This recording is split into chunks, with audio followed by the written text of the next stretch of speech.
वॾी टिकटॉक ते अॼुकल हकल तुंहिंजी मिठा आहे। वॾी टिकटॉक ते अॼुकल हकल तुंहिंजी मिठा आहे। असां जहिड़नि ग़रीबनि जी ज़रूरत तोखे कान आहे। वॾी टिकटॉक ते अॼुकल हकल तुंहिंजी मिठा आहे। असां जहिड़नि ग़रीबनि जी ज़रूरत तोखे कान आहे।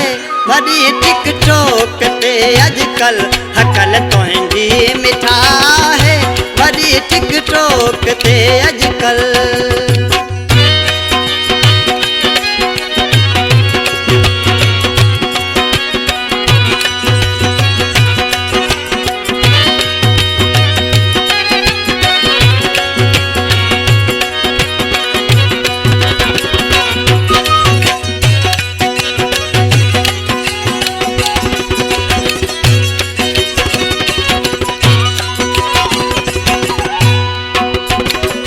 नवा फॉलोवर वधाया अथई पुराणनि खे छॾे प्यारा।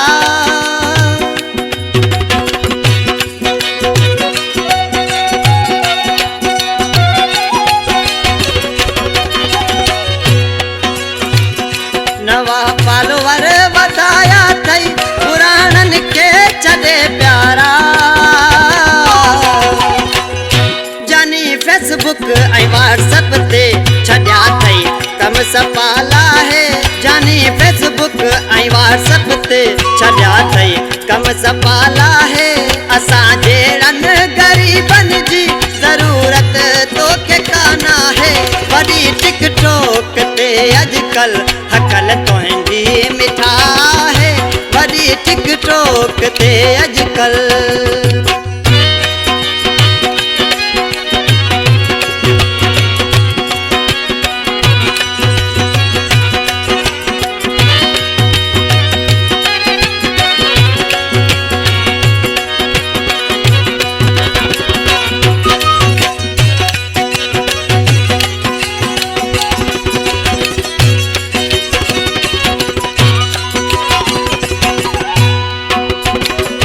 वचन वायदा कयल तुंहिंजा सभई तोखां वया विसरी।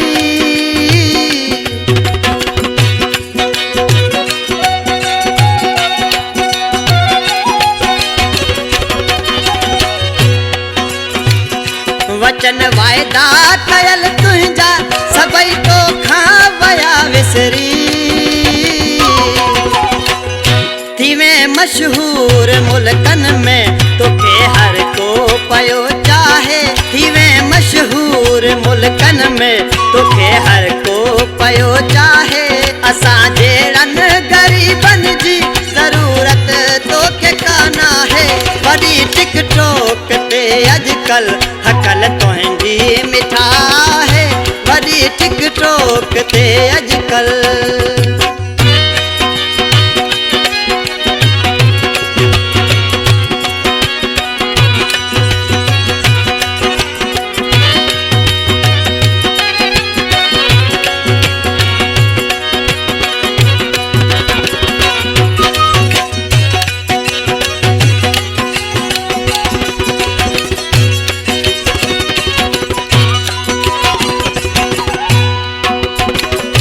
वीरू दर्जी जगवाउन सां मिली चानस तोखे आहे।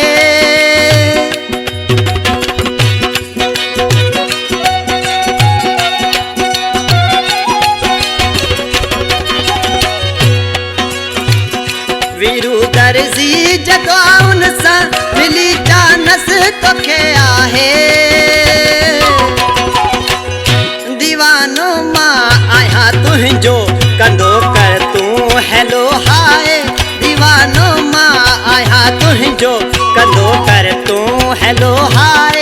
असां जहिड़नि ग़रीबनि जी ज़रूरत तोखे कान आहे। वॾी टिकटॉक ते अॼुकल हकल तुंहिंजी मिठा आहे। वॾी टिकटॉक ते अॼुकल